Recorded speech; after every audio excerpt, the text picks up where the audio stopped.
candidat indépendant Nyangbo Kakou, il a rencontré hier les populations d'Akradio, de Yassap, d'Orbaf et de Kpass. Nous sommes dans la région des Grands Ponts, précisément à Dabou. Nyangbo Kakou est allé conquérir leur voix avec ses 4 chantiers prioritaires, à savoir l'industrialisation, la revalorisation des prix des produits agricoles, la formation d'un gouvernement d'union et la création de territoires autonomes. Les précisions d'Ami Sissoko. Le peuple à Djoukrou s'est mobilisé pour accueillir le candidat indépendant Nyangbo Kakou à la présidentielle de 2015. Il a parcouru 4 villages de la région de Dabou, Akradio, Yassap, Orbaf et Kpass. Il a même été fait membre de la génération Bojo. Nyangbo Kakou a exposé aux Adjoukrou sa vision. Il entend leur apporter la prospérité, la paix et la stabilité durable. La zone de Dabou étant grande productrice de VAE de palmiers à huile, il est donc primordial pour le candidat d'asseoir une politique de transformation de ces matières premières et surtout de valoriser leur prix.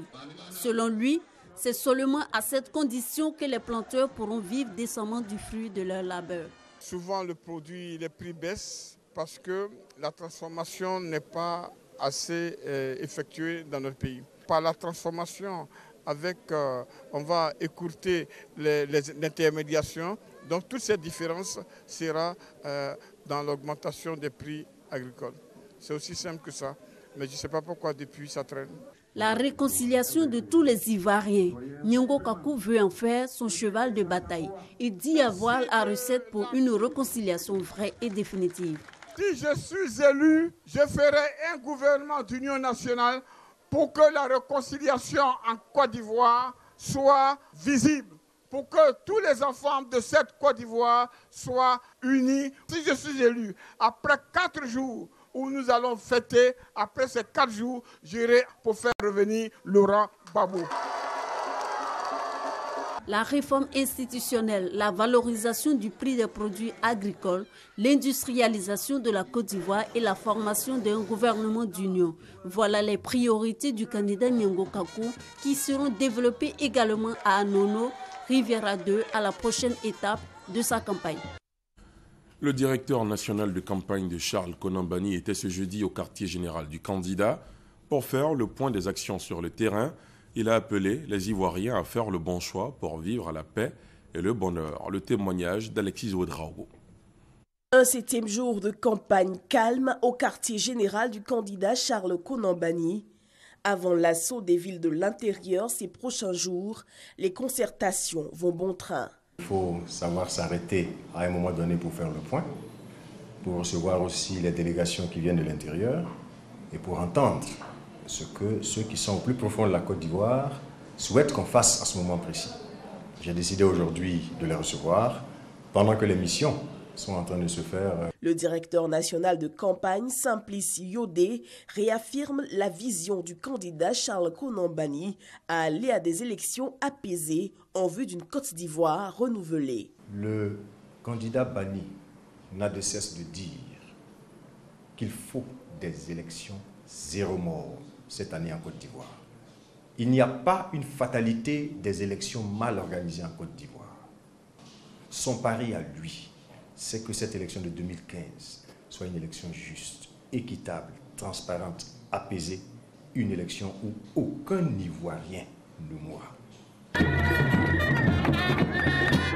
Charles Konambani annonce dans son programme de gouvernement, s'il est élu, 12 engagements en vue de l'amélioration des conditions de vie de l'Ivoirien, amélioration de l'éducation, amélioration du système sanitaire, amélioration de la sécurité, amélioration des conditions de vie et de travail des femmes, avec surtout leur autonomisation.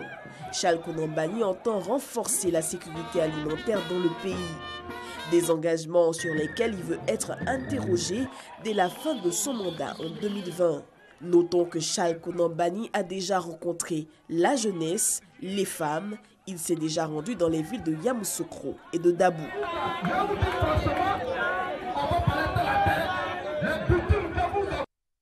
La candidate de la Renaissance, Kwangwa Jacqueline Claire, était à San Pedro, Soubré et Grands Atri pour échanger avec les populations. Au cours des meetings qu'elle a animés, elle a présenté ses ambitions pour les localités visitées. Sidonie Davila.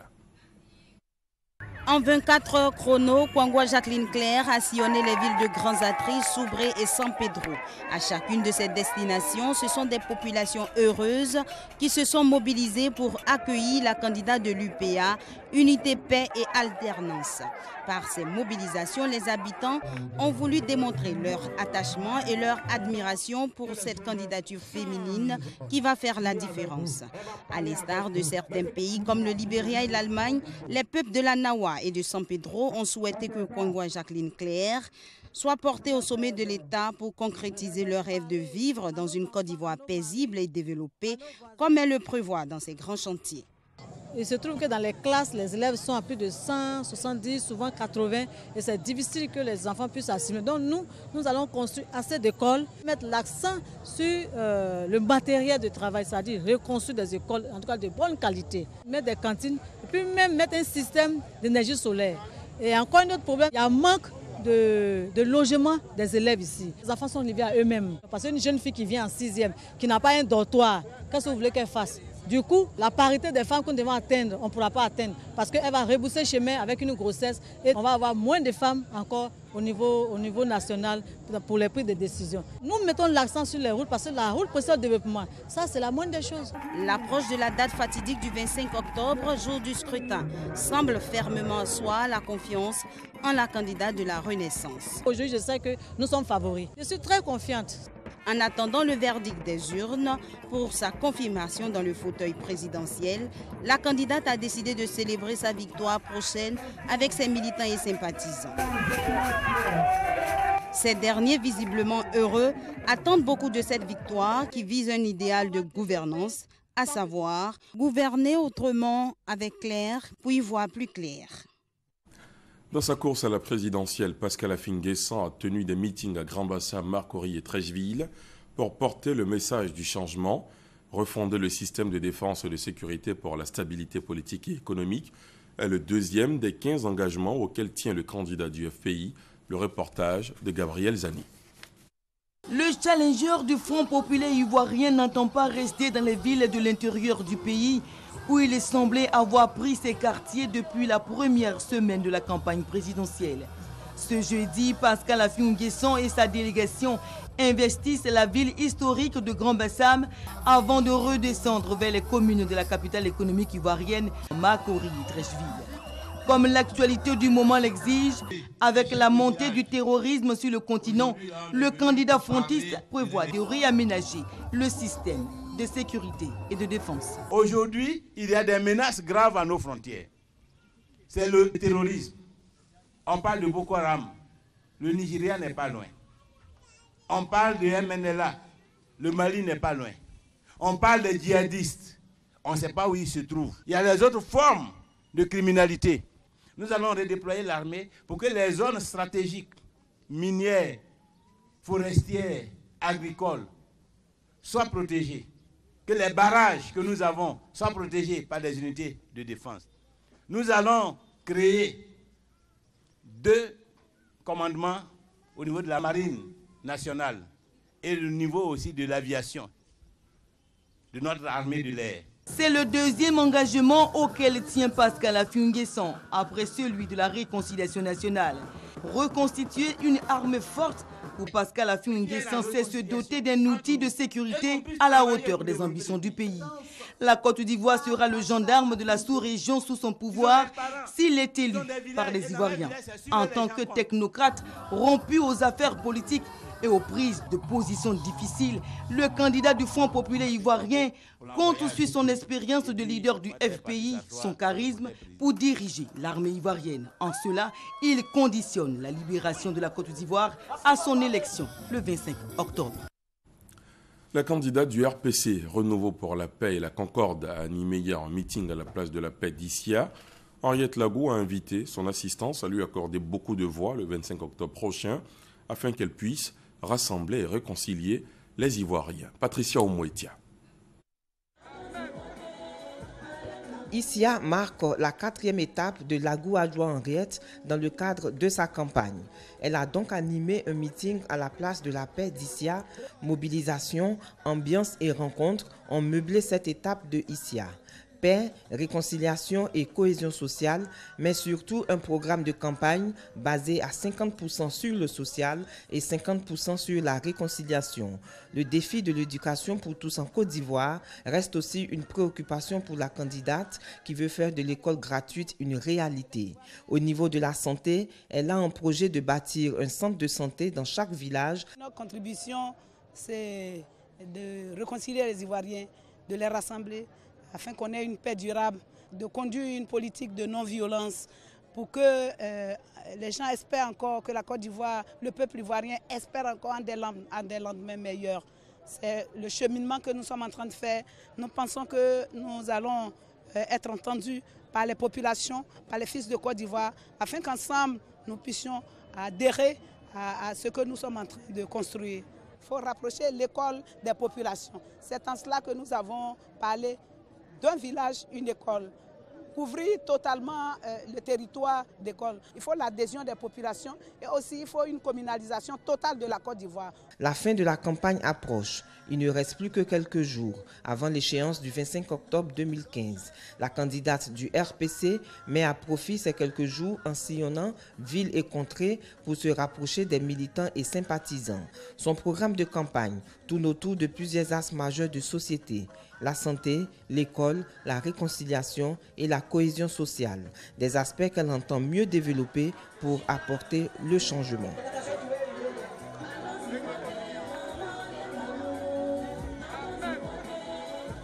Hier, il était face aux électeurs sur nos antennes dans l'émission radiodiffusée. Le candidat Konan Kouadio-Siméon s'est rendu aujourd'hui dans la commune de Yopougon. KKS y est allé pour demander à la population de garder l'espoir et de prendre une part active à ce scrutin et de lui faire confiance pour l'avènement d'une Côte d'Ivoire plus prospère. Thomas Guessambi. La simplicité et le sourire. C'est avec cette richesse reçue sans doute en partage que Konan Kouadio-Siméon va à la rencontre de Yopougon. En se rendant à Niangon, il était question pour Siméon de rester cohérent avec lui-même, homme du peuple comme il le clame. Les tresseuses et coiffeuses, les acteurs de petits commerces, les vendeuses de bananes braisées, le peuple dit petit. C'est à ce monde que Siméon est allé prêcher.